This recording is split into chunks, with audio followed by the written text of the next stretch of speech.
a lot less. And so I would say you can write about anything so long as you know about a topic that makes people money.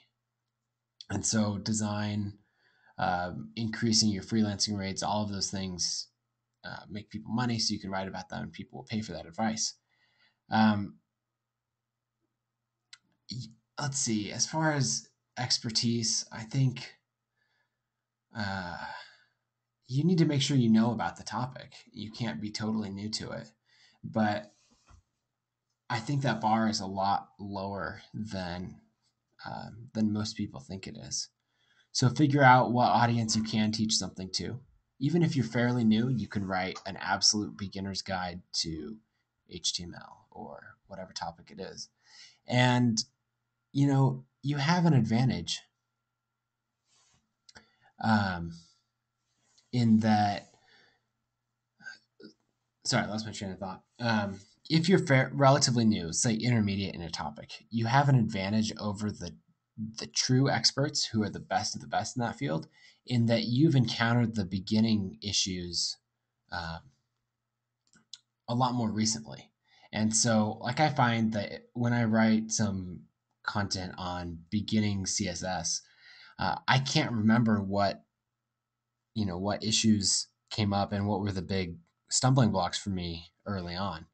So, um, anyway, I would say that's a personal mental thing to overcome. Make sure you have some level of expertise, but then you'd be surprised at how little it takes to get other people to think that you're an expert. If you put out those two, three, or four really detailed blog posts, then you'll find that people keep referring back to them, and they'll treat the person who wrote them as an expert.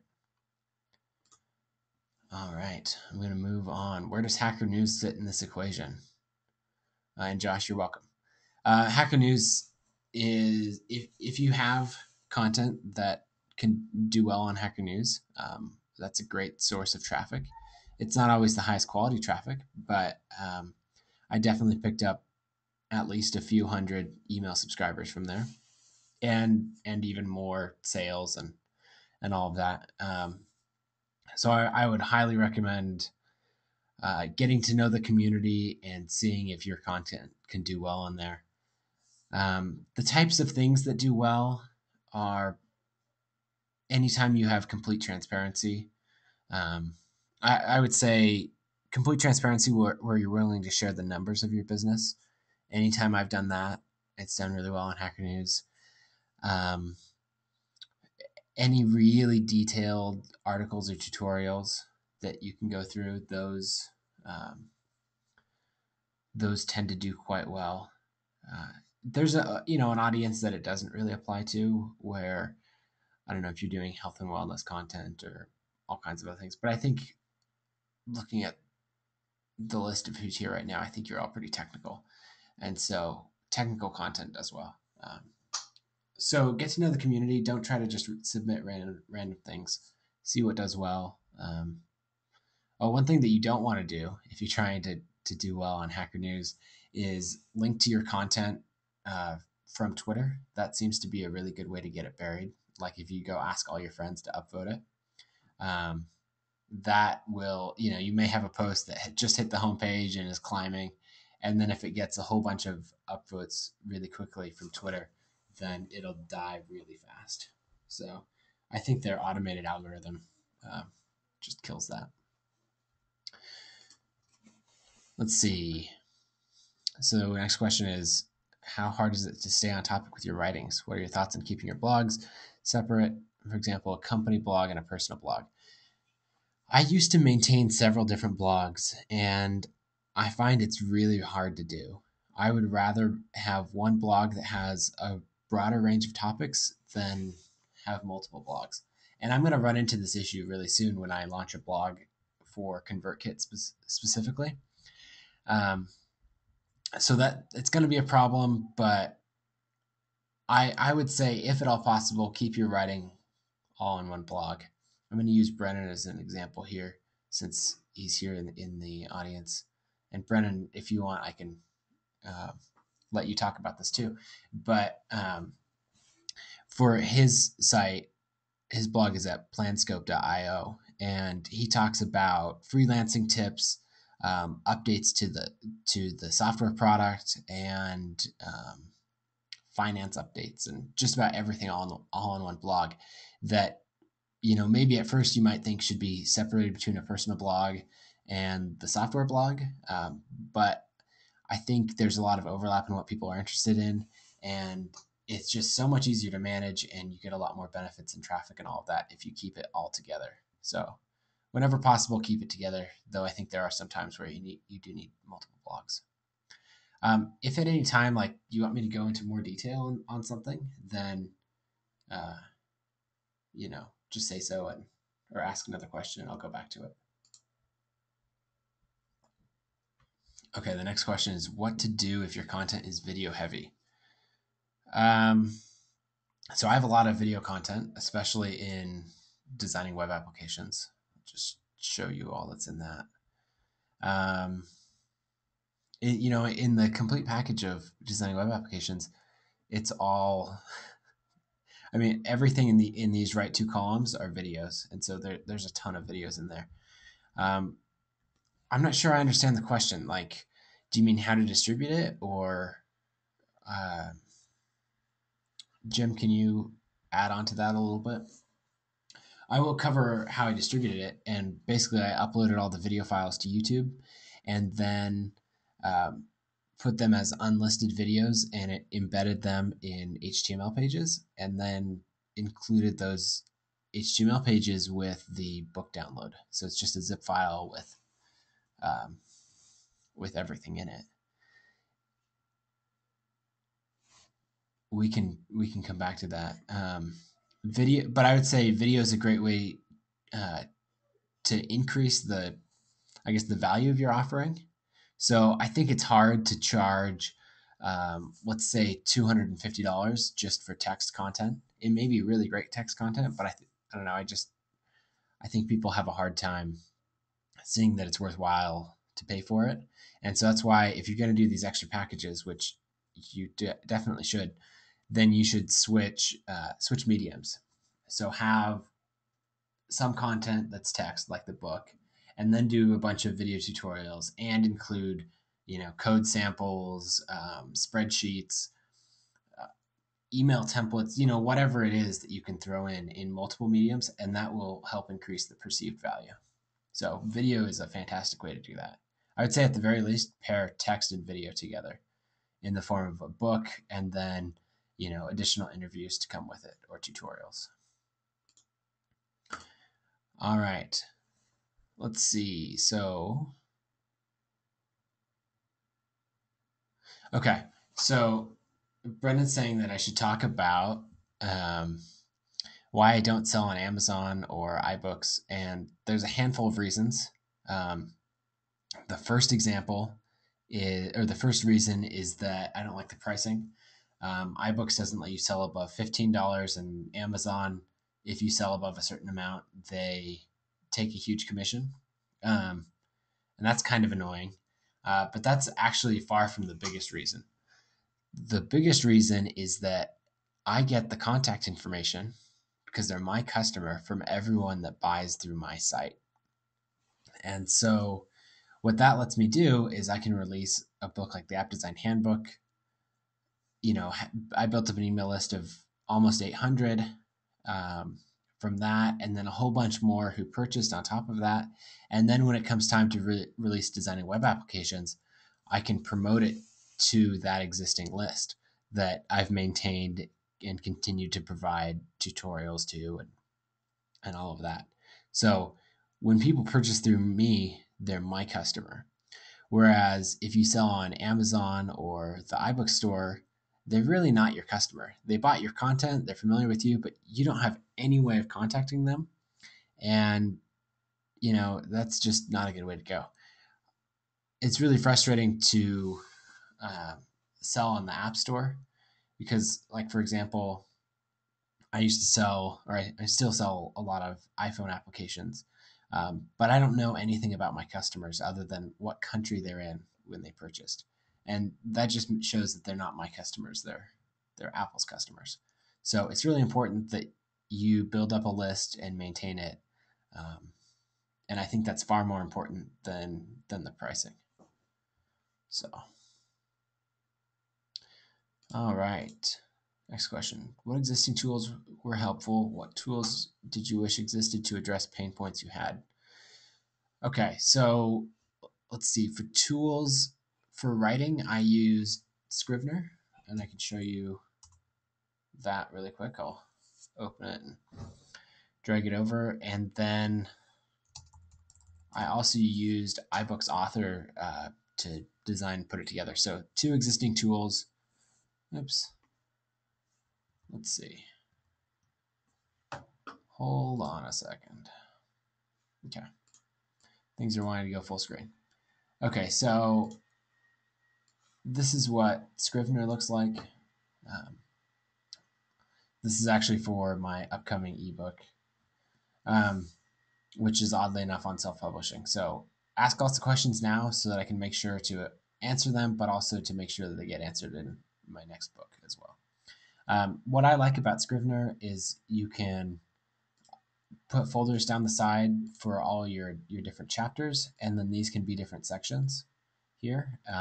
It's really easy to reorder them later, and so I like to fill this out with all of my content and then restructure and change it later. It's not necessary. I just happen to like the program. The other one that I really like is iBooks Author.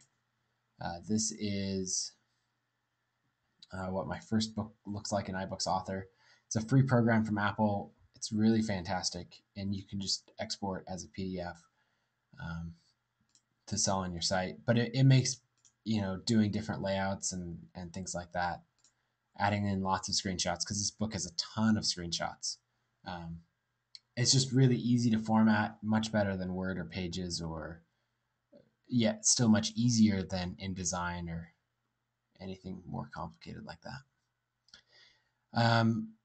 Tools that I wish existed would be ConvertKit, which I'm building now. So email marketing was by far the most effective way to promote the launch. It converted better than Twitter, Facebook, and every other channel combined. And so yeah, basically ConvertKit is the email marketing program that I wish I had when I was writing the book. So since it didn't exist the way I wanted it, I'm building it. All right. What do you say to people who claim self-publishing isn't as good as a traditional publisher?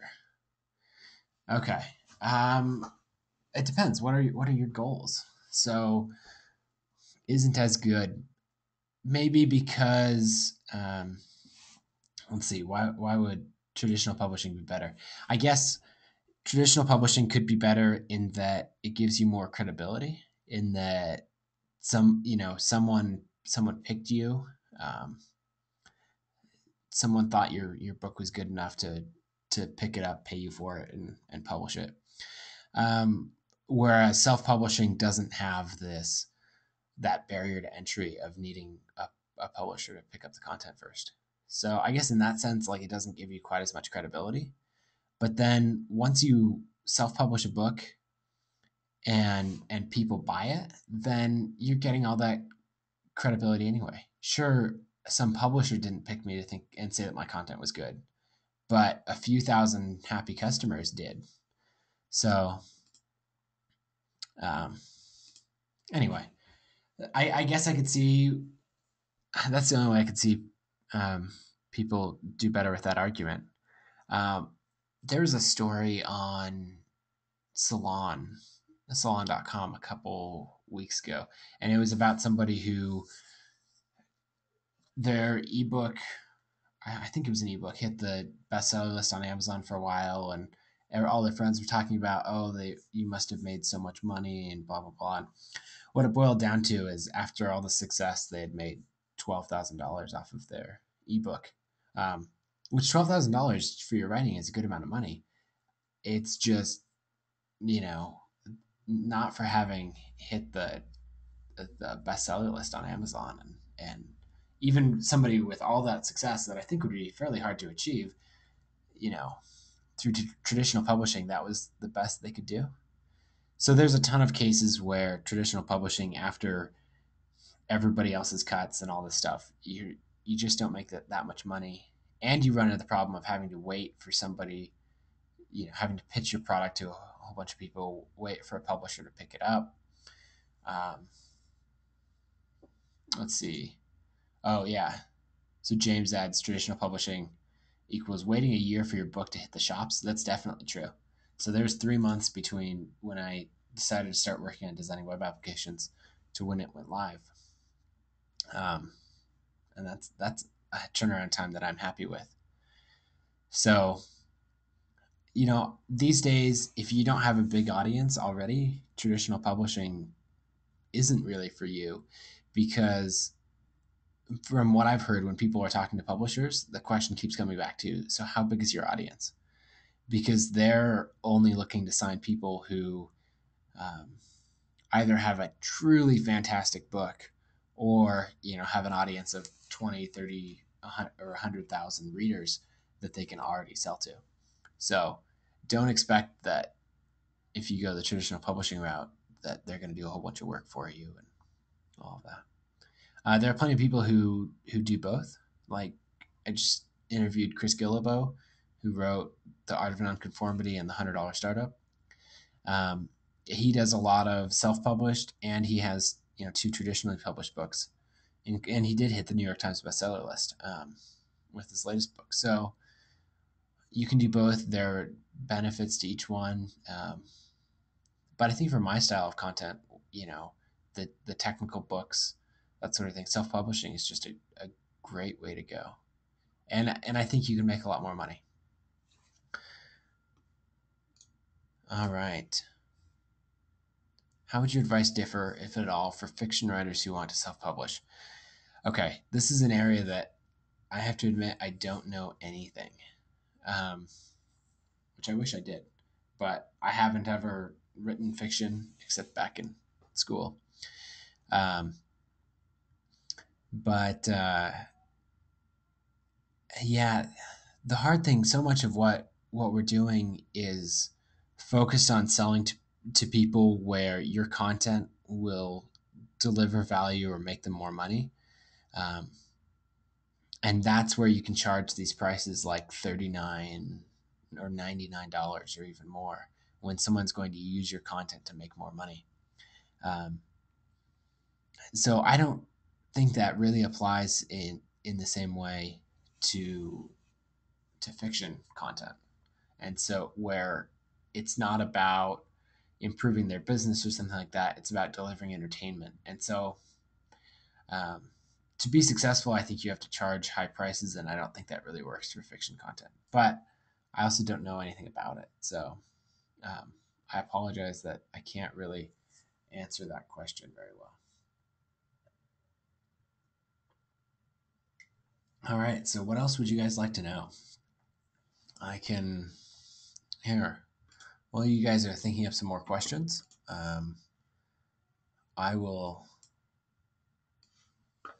This is my Gumroad sales panel, and I want to show you a few interesting things. It's got all my products in here, so ignore some of those. But let's look at the different package breakdown. First, show of hands. Can everybody see the screen okay? Is it coming through clear and everything? Yes? Cool. All right, so let's look at these 3 right here. If I can highlight them. Well, so designing web applications, designing web apps plus videos, and then the complete package. If you look at number of sales, 423 sales of just the book, 176 of the middle one, and 231 of the highest one. Then look at the revenue difference. Like, if all of these people, say I'd only had one package, if all of these people had purchased just the only package that I offered them, I would make a tiny fraction of the amount of money that I did. We could work out the math, but it'd be lame. And so you can see that the complete package has made almost twice as much as the other two combined, um, despite having less than half the sales. So really make sure to put together that high-end package, because it can make a big difference. The other thing to say is, at least for me, that doesn't mean exclusively do a $99 or a $250 package. Um, there's still 423 people here that I'm not sure they would have purchased if my only option was at $99. So I don't want to eliminate, you know, these people who can only purchase at the $39 price point. So if your content makes people money, then keep in mind people will be at totally different levels. So you may have the freelancer who is getting started, needs your content, but they can only leverage that. Um,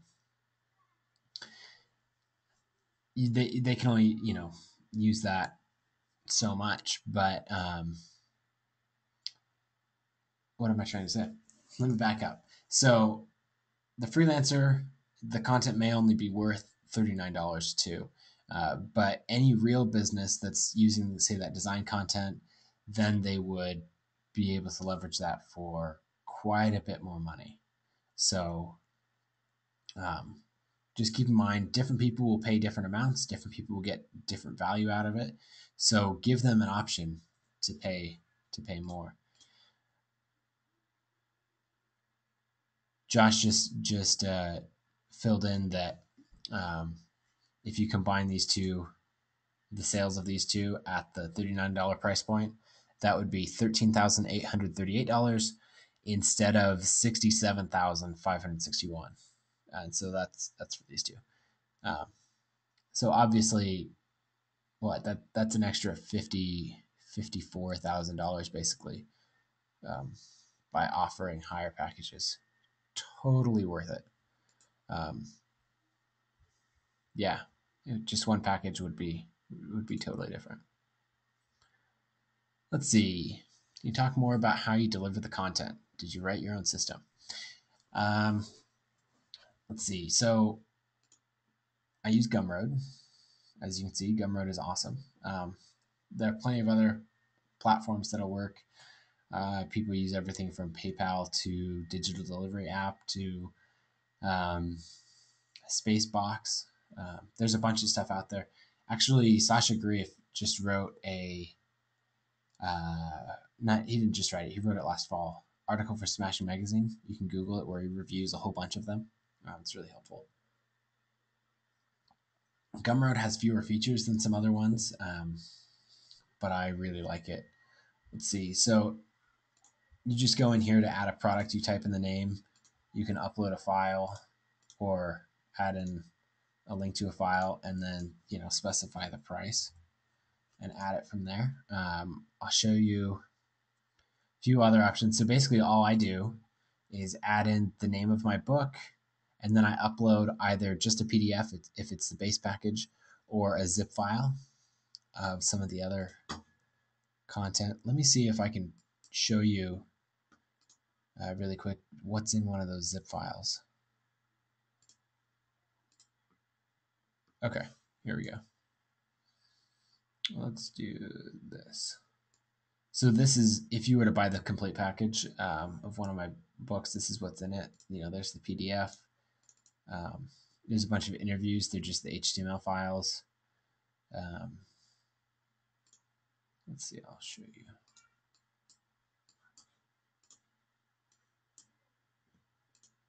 So what it does is, here's the video loading from YouTube, and then you can download, an MP4 of the whole video if you want. And then I have the transcript of it. So those are just HTML files. If you back out, there's the resources, and that's Photoshop files, some extra content, and that kind of thing. And then the tutorials are the same thing, where it's the HTML files, with the video, and then you can download the video if you want to store it locally. And I didn't do a transcript on the tutorials because it's not really worth it.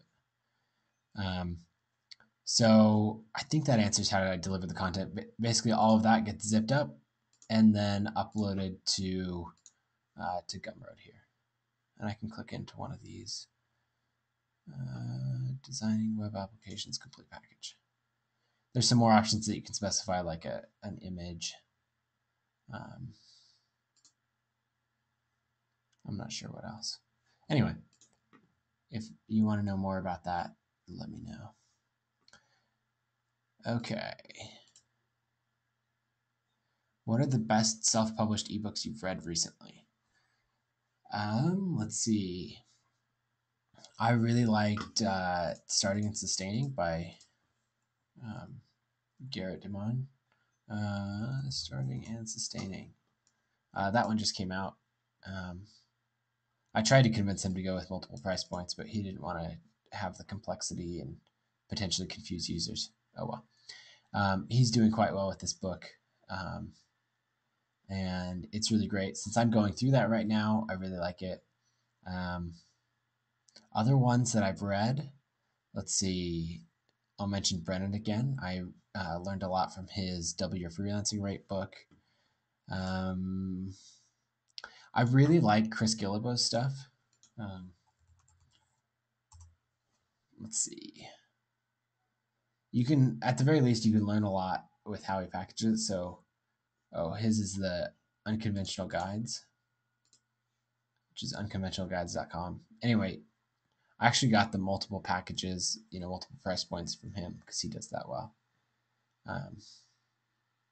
Anyway, check out his stuff. I can't think of any others that I've read all of right now, but yeah, hopefully that helps. How long have you offered the upgrade packages? Why do you think so few people have taken you up on the deal? All right, let's go back to Gumroad. It's the great thing when I just show you all the sales stuff, it opens up questions. Okay, so I've got these upgrade options, and that's to upgrade from different versions. So this would be, okay, this one here was for AppSumo people. So you can see that it's actually had 51 sales. And so basically what happened is I offered a deal with AppSumo where they took the base book at $39, discounted it by 50%, and then we split the revenue from that 50-50. So I made $10 from every copy. But that was the only version offered to AppSumo customers. Quick point. The reason why I did AppSumo but would not do Amazon or others is because AppSumo let me add an option in there where I could get the customer's email address.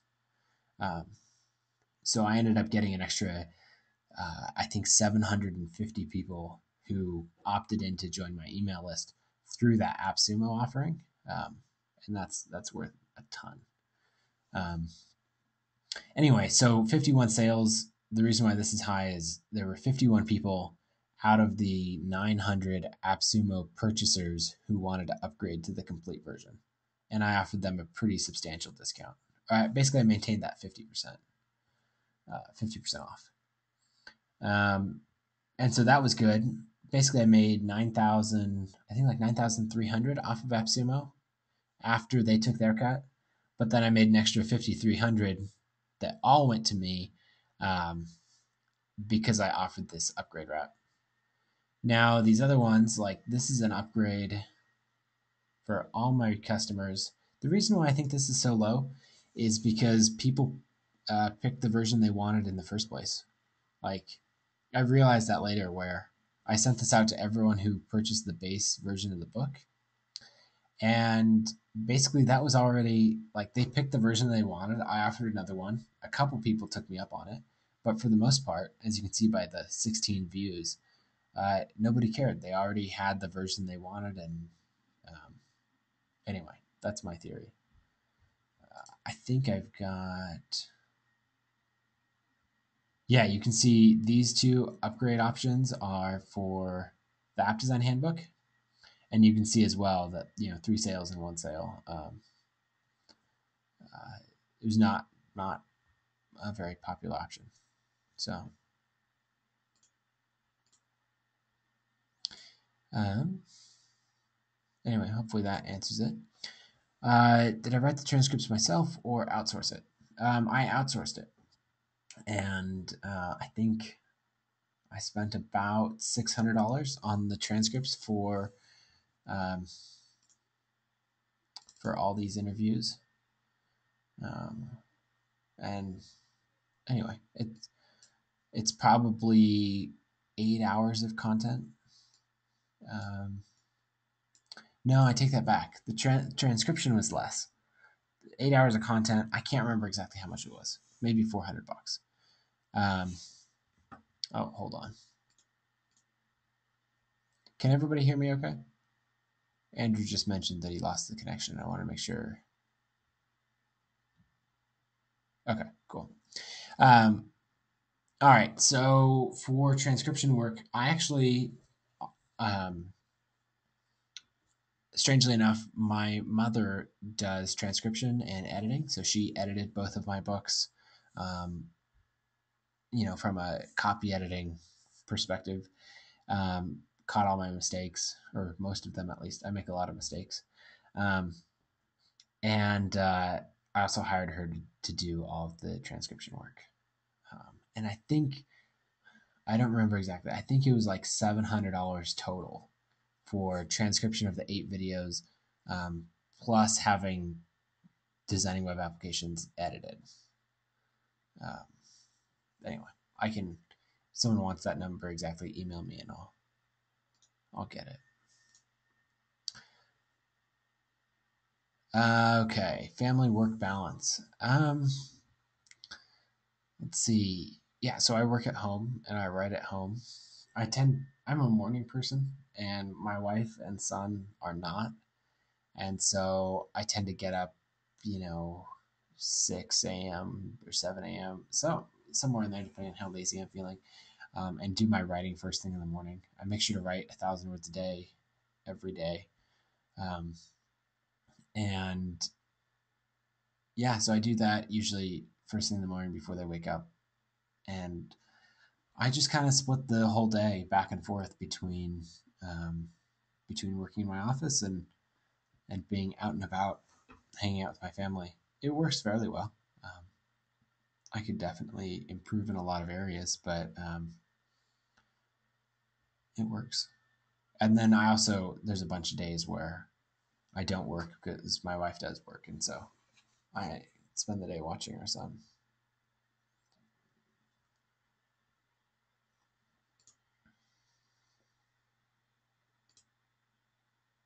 Let's see. Did I just trust my editor or second guess their edits? I made sure that, let's see, it depended on how much time I had. Initially, I went through and verified every single edit. And part of that was because um, I wanted to improve my writing quite a bit. And so I wanted to make sure that I, as people, or as she pointed out those mistakes and fixed them, that I knew about them as well, and worked on them and hopefully made them less in future content. Um, and she did a great job like of fixing a whole bunch of stuff and then summarizing, like, hey, you know, you're misusing this word or you made this mistake over and over again. And then she would actually include a short little lesson on, uh, how to use it properly and how to not make that mistake again. Um, that's one advantage of working with your mother as an editor. But I would say try to work with somebody who won't just fix your mistakes, but they'll help you to not make them in the future. Um, they'll help teach you along the way and help make you a better writer. So anyway, and actually, my mom's going to put out a she's has a guest post that's going to come out on my blog in the next couple weeks, I think, and on some more of that stuff on copy editing and common mistakes that she sees a lot of bloggers make, and hopefully that'll be helpful. Um, let's see. Where did you get the idea for your book? So the first book on iPhone apps, basically a lot of people that I was working with at the time, you know, the company I was working at when I started it, or at least started the idea, a bunch of the developers were working on iPhone apps as hobby projects, as well as we had a couple that were official company projects. And I would ask them for programming help, and they would ask me for design help. And I kept wanting to point them to tutorials or books that helped in that sense, and there just wasn't much out there. There was one book um, called Tapworthy about designing for the iPhone. That's actually a really good book. Um, but there just wasn't the same wealth of content out there that there is for like web design or other things. And so, since I was getting asked a lot, I uh, I thought it'd be a good topic to write about. For designing web applications, I really just went, hey, that worked. Let's apply this to this other skill that I really enjoy and want to teach about. So there's a lot more thought and planning that went into the app design handbook than into designing web applications, as far as like choosing a topic, I guess. Um, anyway, yeah. Let's see. Any other questions?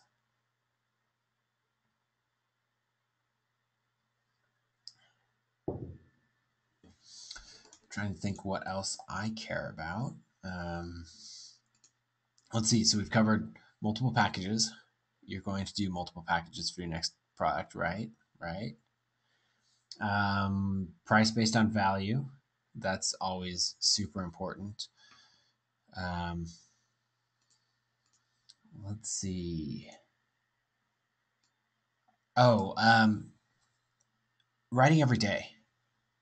I talked about this a little bit, but writing is a huge undertaking. Or writing a book is a huge undertaking. There's a lot of content. Just writing over 100 pages of anything seems pretty daunting. And it is until you decide that you're going to make slow, consistent progress on it every day. And that's what I did. I also made an iPhone app called Commit to make tracking that easier. Um, but basically, the idea is, I put in that I was going to write 1,000 words a day, and I track that. And I'm just going to check. And I'm at 241 days in a row. And so I've built up that streak, and you can absolutely believe that I'm going to write 1,000 words tomorrow, because there's no way I'm going to break that streak of writing. So it doesn't have to be 1,000 words a day. It could be 100. And if you find that you're making progress and things are going well, you can carry that on to write a couple hundred or more words that day. But just if you want to get a book done or accomplish any task really that's large, then make slow, consistent progress on it. Just make sure that you work on it at least a little bit every single day. Now, if you decide to write 1,000 words a day, you'll find that writing 2 or 3 books a year is not that difficult. 1,000 words is really just 2 or 3 pages. If things are going well, I can write that in 45 minutes. If things are going poorly, it's going to take me more like 2 hours to write it. But anyway, it's really important to keep making that slow, steady progress. Also, because once you write the book, there's a lot of other content needed to promote it. Um,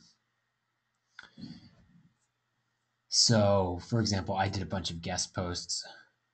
I did, maybe 8 to 12 guest posts for each book, and at about 1,000 words a piece, that's an extra quite a bit of content.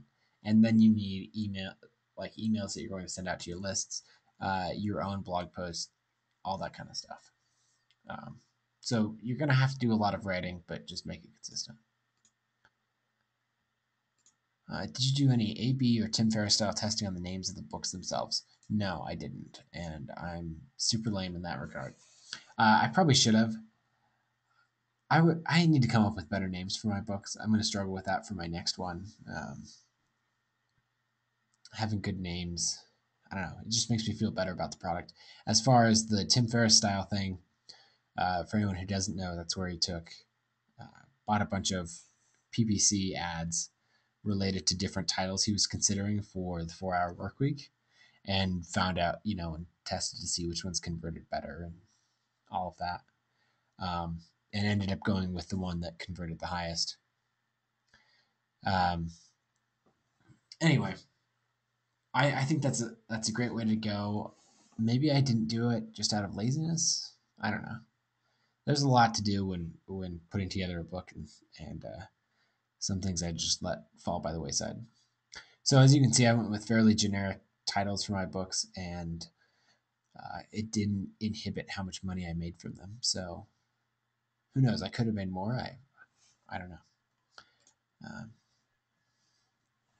okay, so what about keeping your list warm, building up to a release, promoting new products to an existing customer list, etc.? Um, Here's a really dumb thing you could do, and I was on my way to making this mistake, um, and that would be to write a fairly successful book, get a few thousand, like 1,500 people on an email list, and then never contact them again until you have a second book coming out, and like all of a sudden say, "Hey, this new book is here, buy it." That's going to have terrible, terrible results. And instead, what you want to do is keep in touch with everybody on your email list. Once a week, keep delivering. If you have a big gap, maybe you could go to every 2 weeks or something like that. But keep in touch with them regularly.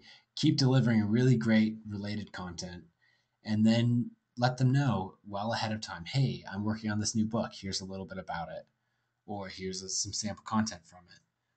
Make sure that every email is useful, but then gradually build up to say to your second release so that everyone knows it's coming well in advance. No one's surprised by it. They've probably even decided whether or not they're going to buy it before the release date. And so by the time your email comes announcing, hey, new book is out, all they have to do is go, perfect, I've been waiting for that. Click through and buy it. So make sure to stay in touch with your list. If you let your list go dead, uh, when you finally do send to them, then they're going to forget who you are. You're not that important, basically, is the point. So people will forget you pretty quickly. So roughly how many hours in total did you spend creating each of your books? I have no idea. I apologize. I can tell you kind of what I worked on gradually. For the app design handbook, it was in March of 2012 that I started slowly, casually working on it, and I'd work on it in my free time here and there. And then in July, I probably worked on it about half time, so maybe 10 to 20 hours a week in July, and then it consumed pretty much all of my time, so 30 to 40 hours a week for the entire month of August. So I don't know, we could kind of piece that together. I don't know, somewhere between 250 and 350 hours or something on the first book. And then the second book was, I just worked on it for 3 months, September, October, and November, and then released it in December. It was actually pretty much exactly 90 days after I decided to start working on it that I released the book. And that was the same thing. It was probably 10 hours a week, then built up to 20, and then up to full time. The closer I got to launch, there really is a lot of work to do to put together all the interviews and resources and get everything edited and all of that. I would say whatever you're working on that needs other people. So whether it's guest posts that need to be approved, or interviews you need to conduct with other people, or content you need to get back from them, do that as early in the process as possible, because the slowest part is anything you need other people's help for.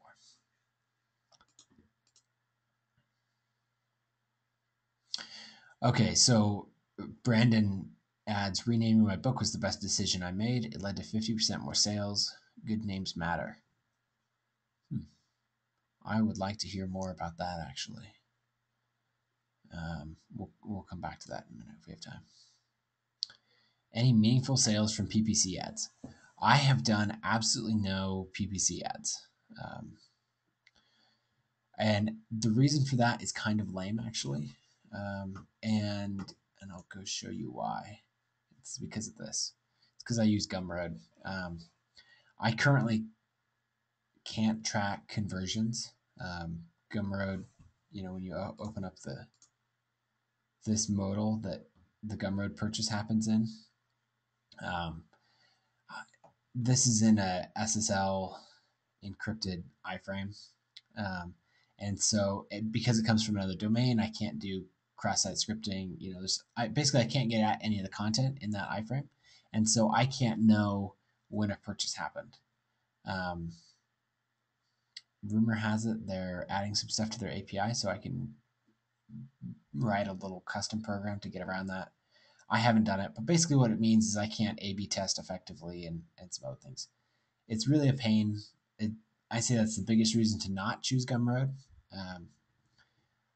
But I love Gumroad's checkout process. I love the support team. I love everything else about them. That's been enough reason to keep me with them. Let's see. Oh, I was going to add something else about that. Oh, if I were to do PPC traffic, I would not send it directly to the sales page. Let's see, how do I close that? I wouldn't send it directly to this page. I would send it to some kind of landing page to capture their email address to get them on. Well, here, I will show you an example. Let's go to my blog. Recent post. Okay, at the bottom of every post, I have these forms. And so I'd send it to something where I'm trying to capture their email address in trade of giving them something for free, and then get them on an email list that eventually sells them on my book, all in an automated way. And that's what ConvertKit does. I would do that rather than sending them straight to a sales page. Did you get nervous about interviewing anyone? This is the main thing holding me back at the moment. Yes, absolutely. Let's see. We can go through this list, and I can point out all the people that I got nervous interviewing. I was nervous interviewing Ryan Singer. Sasha, I'd already talked to before. Trent, I was a little nervous interviewing him, but not too bad. Sahil and Jared, I'd already talked to. Brendan, I'd already talked to. Patrick is so easygoing that I was a little nervous interviewing him. There's no reason to be nervous though. And Jason, I was quite nervous and excited and jittery before that interview. It was a really fun interview, and anyway, there wasn't a lot of nervousness there. Does Brennan make you nervous? No, Brennan does not make me nervous. That's the thing about Brennan. He's just a very helpful guy. Anyway, Brennan actually reached out to me because when my first book came out, because he was like, here's the deal. There's a lot of things you could be doing better. And he was right. Though I still haven't incorporated a lot of them into the sales page. Anyway. Any more questions? Otherwise, we will wrap up. All right. Anyway, I think we'll call it quits then. I hope that was helpful. I'm going to take some of these questions and use them, make sure I answer them in my upcoming book, which will be coming out maybe in another couple months. And otherwise, my email address is, let's see if one of these screens has it up. Anyway, nathan@thinklegend.com. Where is it? Oh, there we go. That's my email address. So feel free to send me an email. I respond to nearly all of them. Uh, yeah, I'm getting better. We'll go with that. Anyway, so thanks for coming, and I hope that was helpful.